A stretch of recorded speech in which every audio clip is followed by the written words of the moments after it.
Welcome to another episode of Travels and Wildlife Photography. You made it. You got through. This week, we're coming to you from Florida. Yep. So we're here at my sister's house in Central Florida. And we've been here about... A week? Just about a week. Yeah. Today would make it a week. Yeah. Mm-hmm. And we've had a couple of outings. It's been quite interesting. Has it? Photographically, I think so. I mean, if you look at this, it has. Yeah, I would say so. We did some really cool stuff. Tried a lot of new different things. Well, I shouldn't say that. Tried some repeat things, some new things. But yeah, it's been fun. We've been wanting to shoot longer, but we were sick for a while. Yeah. And so just getting over that. I'm still feeling it, actually. Yeah. I feel like today it just hit me harder again for some reason. Yeah. Well, maybe it could be your tooth. Yeah, I had to get a root canal as well. So fun stuff. Yes. Yeah, it's been... But in the midst... It's been a time since we got back from this cruise. Yeah. But we did manage to get out. And 3 as times? you see here, we got some photos. So the first thing we did... Well, here's where we stayed the first night. Mm-hmm. We got here. Yep. Cool little mangrove section we get to stay at, and just a nice little private view.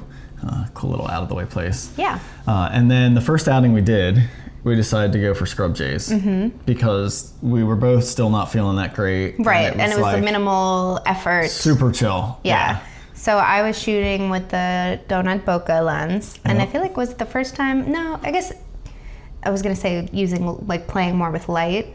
But you played with it at the beach the other day and got some. But that was after this. Right. Yeah, so this, I mean, it was really challenging. This one he was working I love that. on He's some got sort like of the nut. little, I think these are scrub oak. Okay. Nuts, like acorns. Yeah. Yeah, but it was really challenging for the manual focus because they just kept moving around, but you told me to keep that one, so I did. Yeah, I love the, I love the behavior of it, and like this just, the stuff that this lens does. It is cool. So trippy, yeah. But it is tough. I mean, you nailed focus back here. Thank you. You know, and on the acorn there. So I could see why. It has to be like really precise. Yeah, and like even with the focus peaking, I feel like it's really tough. Yeah. I feel like I'm nailing the peaking sometimes, right on the head and everything. And but then it's look at the not photo. actually in focus. Yeah. Definitely really challenging. Yeah. And then that one cool. shows the textures and things. Yeah. Still not 100% sharp, but good enough. I mean, good close enough, I guess. Yeah, exactly. Like when we do the whole thing with my bad eyes, it looks fine. Yeah, yeah. It just makes everything look so dreamy. Yeah, and I think the key is having a lot of stuff in the background. Yeah, and it's got to be kind of far. Well, I'd say kind of far away, but this stuff wasn't that far away. That stuff was really close. But you were close. I was close to the bird. Yeah. So that kind of did. I mean, it's neat what it does. Like even you can start to even see some of those little swirly circles in there. Yeah. Yeah. So just a couple of shots there. Yeah. Nothing like really great, but then you were shooting that swirly bokeh lens. Yeah. This is a 75 millimeter. Yeah. And I don't know. Again, it's like. I don't know. I like the textures in the back there. Yeah, but it still hasn't done it for me. Yeah. Yeah, I think that's going to be a U lens because I keep trying it, hoping something's going to look unique, and I haven't hit on it yet. But, I don't know. I mean, I think you got to keep trying to figure it out. Yeah. It just looks like a shallow depth of field image to me. Okay. Yeah. Yeah. I don't know why. I like it. I don't dislike it. Yeah. It's just if I'm going to be manually focusing something. Manual focus is a pain. It is a pain. Wildlife. Yeah. Birds specifically. Yeah. I want it to look. Slam you in the face different. Yeah.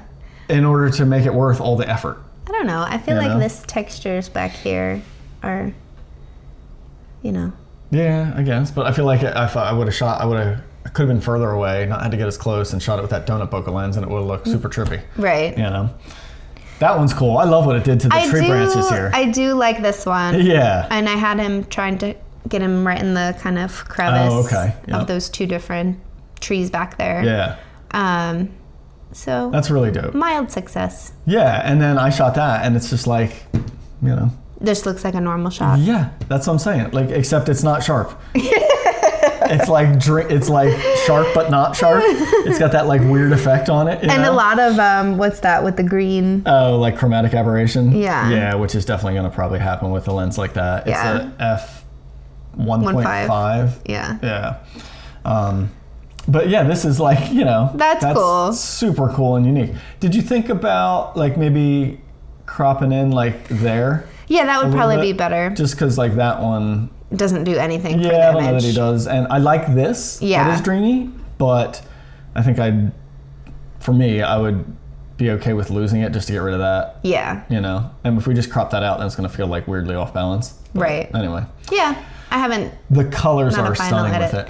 Yeah. Well, this was like it was right after sunset, and we had seen. I didn't include any, but I had taken some pictures of just like a palm tree with that donut-bokeh, and it was just like, it looked so cool. That's right. So we were like, oh, maybe we can find another bird. I think we have a video of this might like, even be you shooting Yeah. that exact moment, actually. Yeah. Because it was probably those trees back there. Yeah, this like Yep. lump. Right in there. Yeah, you're probably in between there. So that was cool. So that's the setup.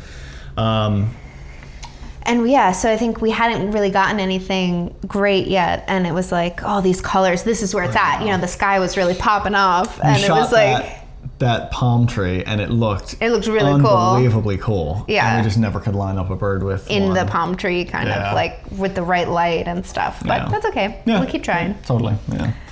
And then I did that. Just the sky was pretty, so I was like, let's do it. And then next day, we just went out in the middle of the day walking on the beach, so that was fun. Got to see a bunch of man of war, Portuguese man of war, floating around. So this is just a cell phone shot. We grabbed one. Crazy. God, I want to poke one so bad. Just want to touch it. Yeah. You had to be in the ocean. Yeah. When you're near it, you're going to be in it. I would like That's usually how it goes. Yeah. And then, was that in the evening? That was that evening. Okay. Yeah. So I took out the donut-bokeh lens again. Yep. And I don't remember what I was shooting. Were you doing the housing? 24 to 120. Oh, I think that first could have been what it was. Yeah. Yeah. And that's kind of fun with it out of focus. Yeah, there was one out of focus, and then there's one with it in focus. I struggled again. Just kind of like with motivation. It's almost like being out there and just like not seeing, like having your photography eyes off. I don't know. It's kind of weird how that happens, because I feel like we had a couple of these outings, this one and then using the underwater housing, and it was just like, I don't know what happens to my photography brain, just like shuts off or something. Do you think it's something to do with like this stuff is so different? It could be, and like not seeing it the same way, and because we have to like learn not being able to see it because you've never done it before. Yeah, I think it could be. Yeah, that like kind of there's like a barrier to and new locations as well. Yeah, and like not seeing their full potential. Yeah, I wonder if that's a big part of it. Yeah, but we kind of had that same thing, so maybe it's not so much the location, but maybe that adds to it, because you had that same thing in Hilton Head. Yeah, I had the same kind of just like, I don't know, it's weird. Yeah. It could just be like a mind thing too, like depression kind of thing. I don't know. I saw this one. To me, I was like, that. Yeah. Just because like I thought that brought in like where all the action is on that photo. What do you think? Maybe a little bit more this way. There. Like a little bit more. Like just like there you go. Yeah. Maybe. Yeah, but like compared to that original, it felt like all the other stuff was just unnecessary. And when I zoomed in on it and saw all this, I'm like, I mean, even that right there is like just a version. A zoom in. Yeah. Like that is so freaking cool to me. Back there, seeing all of that. But it's interesting because it must have been the same night, like a little bit after this, that you had the lens and did some really cool stuff with, there was a group of willets. Yeah, so they should be coming right up here, I think. Yeah, here we go. Yeah. And I feel like you got some really great images. Yeah, but that's awesome. I love that one. That actually shows off the donut-bokeh sparkly thing like way more than any of the stuff I did with the willets. Yeah, but I don't know. Let's go look. Yeah. I mean, like, look, there's sparkly bokeh everywhere in this one. And I really like, once you keep going, like your incorporation of like, there was this group of willets. Yeah. And kind of like the out of focus birds. And I don't know, I liked your use of the lens. Thanks. And It was nice to see that you can get sharp photos with it. Yeah, even backlit. When you have some time. Yeah. And they're stationary and you can just sit there and play with focus and dial it in. It's like, okay, this is what we need, like some cooperative But birds. like this, super cool and trippy and like different. I didn't love this guy poking right out of him, but so I kept moving around trying to make just some form and shape happen a little bit better. And it's so funny, I think because of, I'll blame it on the manual focus thing. Just you're trying to pay attention to that so much that I'm like cutting off like tail a little bit or of this stuff or that, here and there because I'm just not able to give all of my mental resources to like that real dialed in composition. Sure. Just trying to figure out like, all right, get it sharp and focus and generally the right exposure and stuff like that. Was that the same night? It was, yeah. So I think we went out to the beach. There was nothing out there. We came back, shot this stuff at sunset. Right, and then we were going back to the... because of the full moon. The moon was rising, So we just went out to the ocean to watch that. We did get to see a beautiful moonrise. Yeah, it was beautiful. I don't think either of us got a damn thing. No birds, no. No, I had the 402.8 and I I still couldn't manage to track these birds flying in front of it. Yeah, all of mine were, I had birds, but they were like all out of focus kind of, and it did not work enough. Was this the same night? It is, and then we came back once it got dark. Yeah. And then went for the night heron. Night herons, yeah. And so this was my third time shooting these things at night, but your first time seeing them and shooting them. And it's like, it's not just a little bit dark, it's dark. Oh, yeah. And it dark. Well, that night we had the full moon, so it was like that helped. That was definitely a little bit brighter. Yeah. But, and circumstances had changed a bit since you had last shot them. There was less artificial light around. Yeah, which usually was lighting them up and allowing me just to see them with my own eye, that they were there, and do some kind of focusing on them. Right. But then we had none of that. So this I thought was really interesting. So this was, I'll bring up the settings here. This was me with the 402.8, and then this is you with the 135 1.8. And so like this is basically the same scene, same bird, same scene. Yeah, that is funny. Like what a difference between 400 and 135. Yeah. And also just like how illuminated it is. So what settings? I did 1/8 of a second at 5,000 ISO, and you were 1/10 of a second. So you were right there. Yeah. Look at your ISO. Yeah, half. 2,500 because you're down at 1.8, and the whole thing is like just more illuminated. Right. Well, I probably brightened it up. Yeah, but I'm heavily silhouetted there. Right. Even at those settings, and that was 1/8 of a second. Like what a difference. Yeah. Like that's significant, you know? Yeah, and so here, I guess it could be one of those instances of like lack of experience and then kind of struggling to see. Yeah, because it felt like you kind of shut down on this pretty quickly. Yeah, I just like, I don't know. But it was also like I was walking out, like you had to You were out in the water. Full in the water. Yeah, and I just kind of like wasn't. And I totally get it. It's another one of those things, like you got to be in the right mindset to mentally just be all in on that, because it's like already... You know, I don't know what time it was, 7:30 or something like that, right? Yeah. And so, like getting knowing wet that you're gonna get all soaked. Salty and soaking wet, fully clothed, then you gotta get out of that stuff, change in the van, and not get everything a mess in there. Not have a proper shower. It's a whole process, you Yeah. know? And so you gotta just be willing to like accept that and go for it. Which maybe if I did, I would have gotten some stuff that I was Well, that's more what I mean. happy I think with you could have like walked out and maybe been closer, changed some different perspectives not and have the stuff whole like that. bridge back there. Yeah, you know? So I just wonder if that was part of it. But I also, my point is I get it. Yeah. You know? Yeah.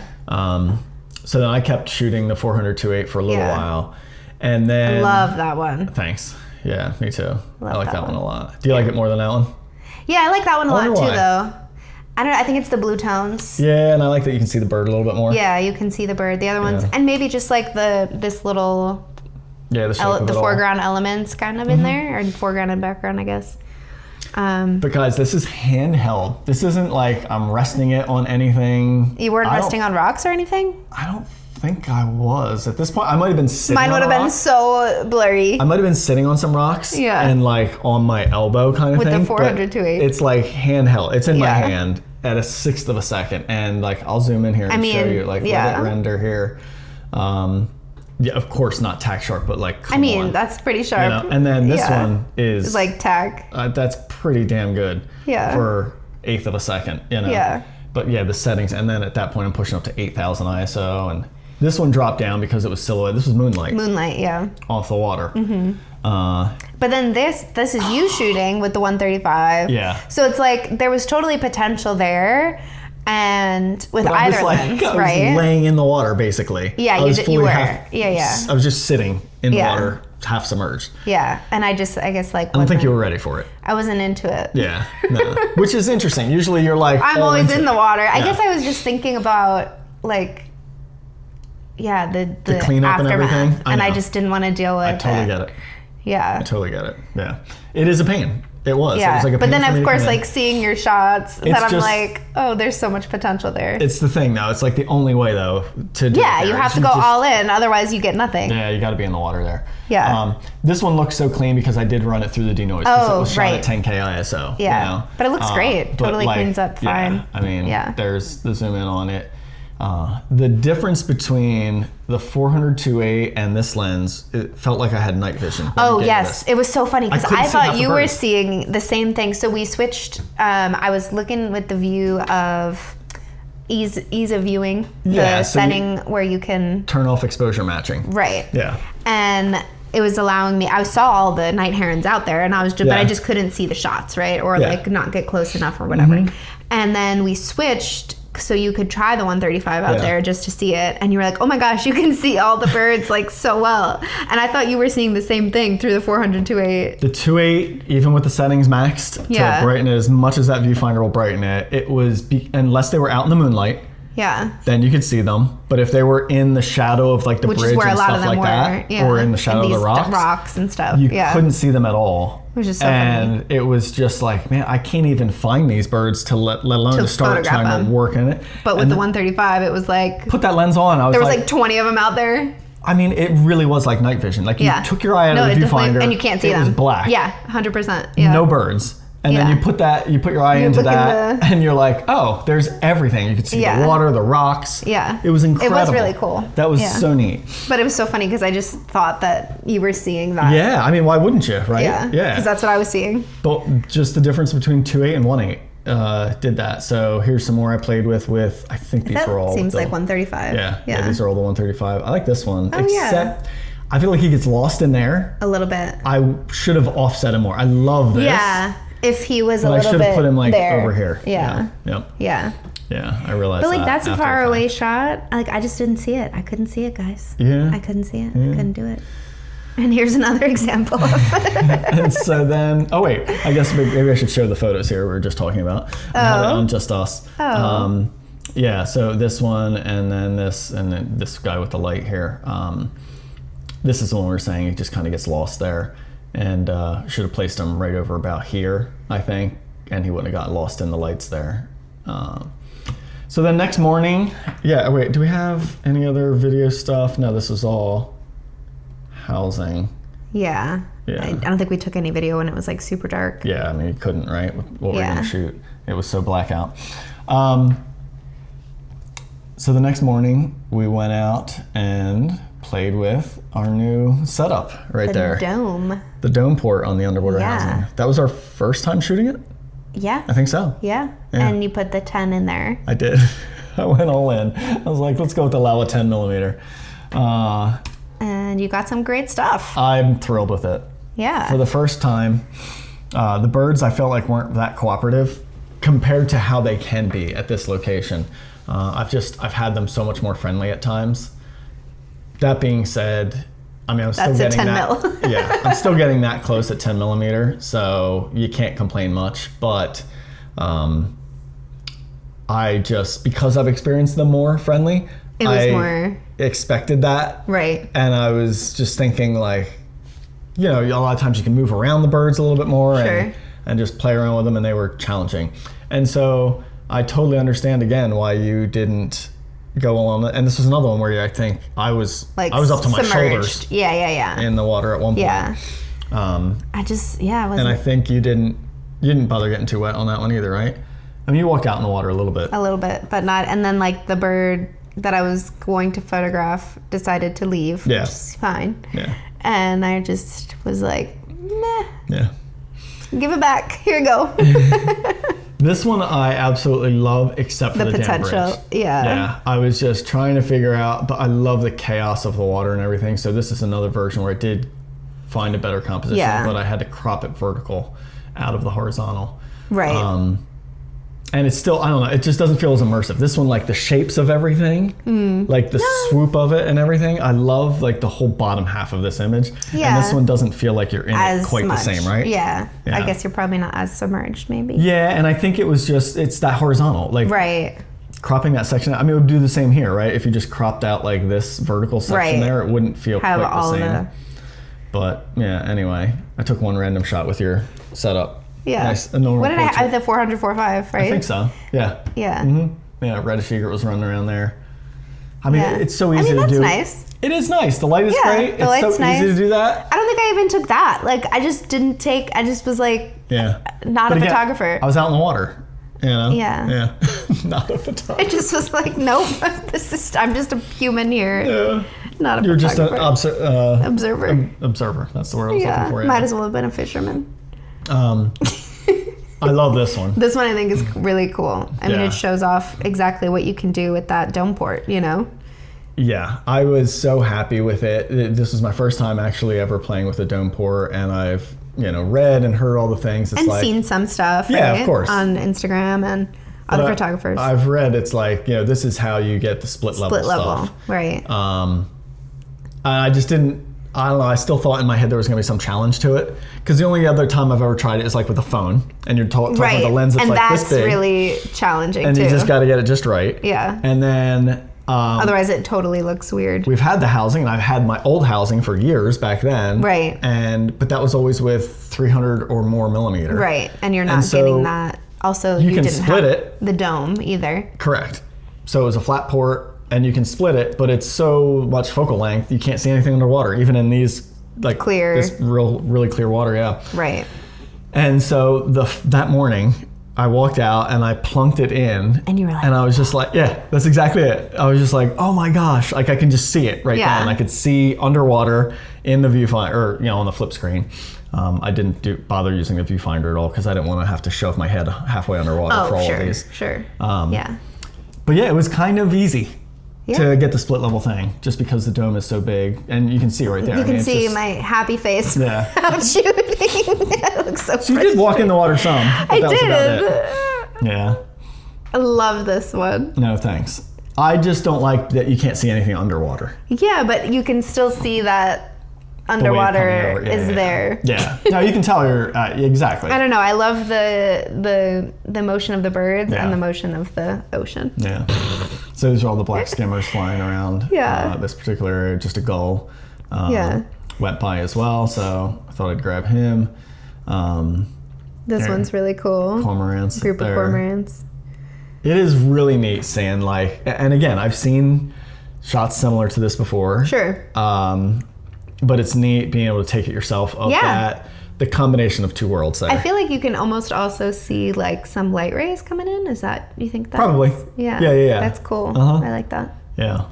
It's just, it's a totally different look than anything else you can get. I mean, if you don't have this setup. No other way of doing it. You know? Absolutely no other way of doing it. So, I mean, I love that one too. Yeah, this one's, I feel like, more compelling in a way, but I don't know. Yeah, I think it's going to be interesting to see like how I want to get these shapes of waves and stuff like that, and the top. Yeah, I think that's going to matter. Yeah. Sometimes. Really cool again. Yeah. Like this one. I mean, that is pretty awesome. Like you were 10 mil, and the bird is very prominent in that scene. Yeah. You can't really complain about that. No, I know. And this was the one bird. In hindsight, I should have spent more time with him. I think I was just tired by then. Yeah. But he ended up being comfortable around me. He did bump a couple times. Yeah, just like move to. But he would just move from one rock to another, right next to me. Right. So it wasn't, and a couple times he flew like almost right over top of me. Yeah. Well, that's the one thing. It's like, you can never have no impact, I feel like, when you're shooting. Yeah. So there's me working with that snowy up top there.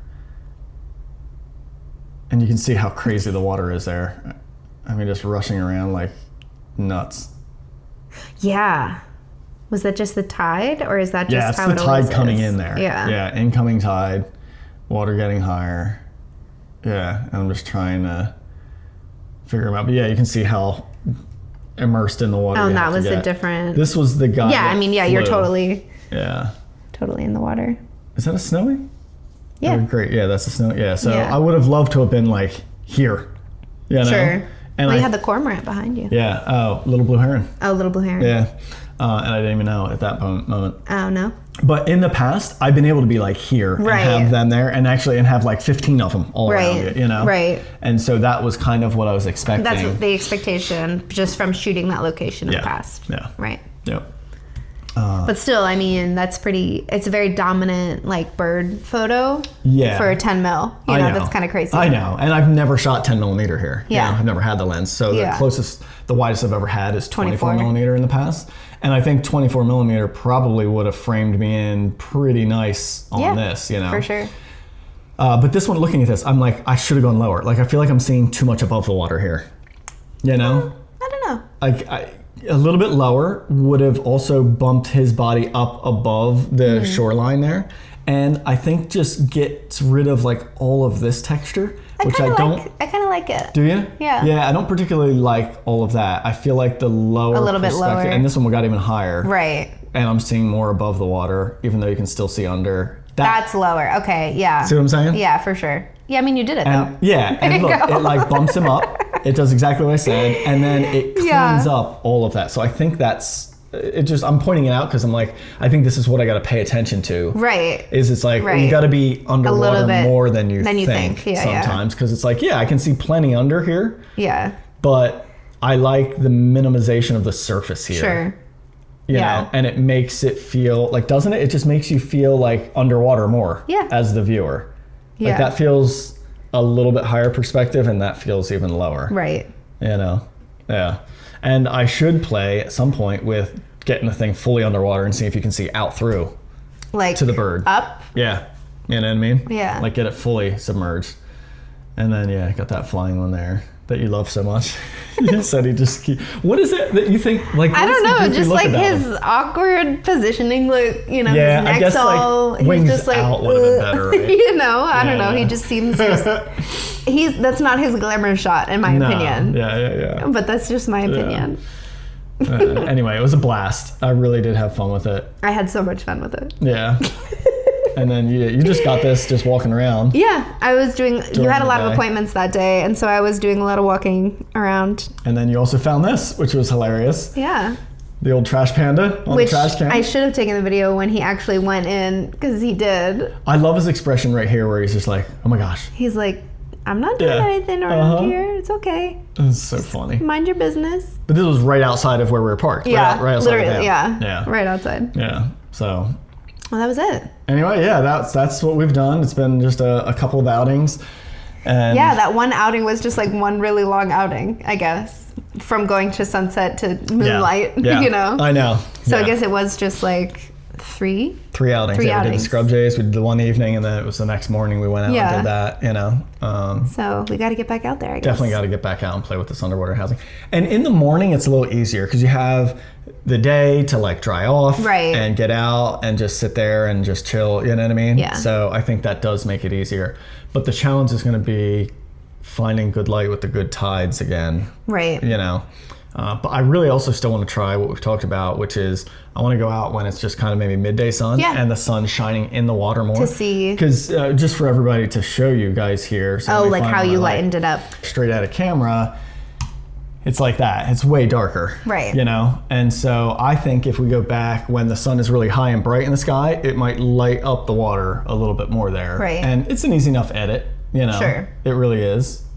And kind of like we were talking about, you just throw some masking on there, you know, a linear gradient right there, and just put that to lighten it, and it takes care of it, no problem. And if because it's shot at 100 ISO, like even the grain down there is like minimal, you know, even though I brought it back up that much. So yeah, it's definitely like an incredible challenge, and I don't know whether to stick with the 10 or try a 24 millimeter. 24. You know? Make life a little bit easier. Yeah. I don't know why. I feel like I'm not going to see enough underwater at 24 millimeter, which is weird. Yeah. you know. Well, the only way to know is to try. Yeah, I guess we can try it, and if it doesn't feel right, we could always just like switch it back. Switch to the other lens when we're trying it. But anyway, it's going to be a fun challenge. We really have to take advantage of here because we were talking the other day. Thinking of like when else would we be able to get have this opportunity. Same experience, right? Yeah, yeah, of being able to shoot in water this clear, right? Birds that close. Yeah. You know, generally interesting location. You know, I mean, you do have some challenges with the bridge and stuff like that. Right. But, yeah, we got to get you back in the water. Literally. Yeah, definitely. For next week. So that's it, everybody. That's all we've done. So hopefully, we'll have some more of this next week. And thanks so much for watching. Thank you.